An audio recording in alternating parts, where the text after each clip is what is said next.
Hello everyone, Sifu Thommy here together with Sifu Sasha. Today we're talking about what I call the 3 lines. Those are 3 ways of attack or defense. The first one is the vertical attack or defense. The second one is the diagonal, and the third one would be the horizontal. For this we have an exercise that comes from the Biu Tze. Biu Tze is the 3rd form that we have in Wing Chun, and if you're familiar a little bit with Wing Chun, then you know that the form consists of, or that the style consists of forms, of concepts, and of applications. And within those applications or training programs, we have something that we call Chiso sections. Today we're going to show you a little entry into the first section of Biu Tze Chiso, and this will explain a little bit what I mean when I talk about these 3 lines. For this, I would like you to stand on this side, please, so that I can show the entry into the section.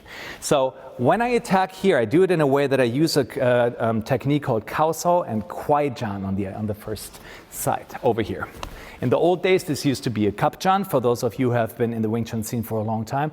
Nowadays, we use a Kwai Jarn for the following reason. If you come in with a Cup Jarn, it's always easy for me to go underneath his elbow. If he attacks with a Kwai Jarn, however, that's going to make it very difficult for me to do that because he's going to jam me in. So I'm going to attack him here with a Kwai Jarn while at the same time taking this arm out of the way. Most people don't do this. They stay in a Fuksao. The second they stay in the Fuksao, they're now open here.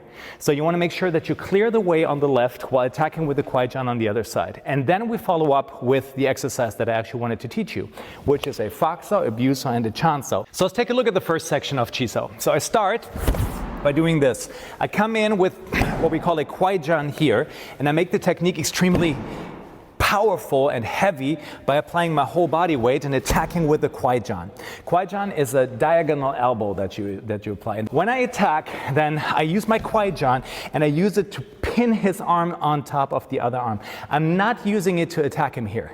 Okay, because this will have my wrist so far that the angle is weak. But I use the 135-degree angle to get his arms out of the way, and then follow up with what we're going to talk about today. The other hand is important too. What a lot of people don't do is they don't lead the technique in with the Kauso over here. So I'm going to start with the Kauso and the Kwai Jarn at the same time. If I keep my arm in a Fuksao while applying the Kwai Jarn, he may be able to get me here. So it's essential that you use both arms. Now, we go into the supporting techniques. The first one would go down diagonally, while at the same time controlling this arm over here. So it would be 1, 2, to the side of the throat. The second one coming up from here, and the third one coming from the side. Now, these are the supporting techniques I was talking about. So I attack, boom, and come in with those supporting techniques. Let's do that together. Use your right hand coming down into a Faksao, and use the other hand from underneath. Then you come in with the Biusao from here while prepping for a Chansao with the right hand, and then the Chansao comes in. What you may see here is that both hands are performing techniques. It's not just one arm going out, but the other hand is doing something as well. So when I shoot out with the Faksao with the left arm, for example, I'm preparing for the Biusao with the arm below. Then the same thing happens here, and the second I do this, now I prep for my Chansao. What's important whenever you apply a Faksao is that you want to make sure you don't just go to the throat. A lot of people apply it like this. But what you want to do instead is you want to make sure that you damage the elbow, pam pam, while at the same time hitting him to the side of the neck. The Biusao, on the other hand, opens up. So the idea would be, for example, if he strikes with the right arm, that I open him up while I strike. So the elbow goes out first, and then the wrist comes in. It's almost like a whip. So when he comes in, boom, that's the idea here, that I use my elbow, wrist, and fingers in order to strike there.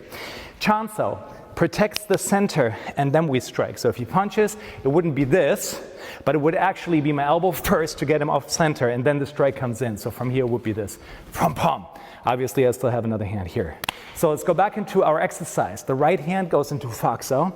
Place your body weight on your right leg, stand on center, and then shoot here.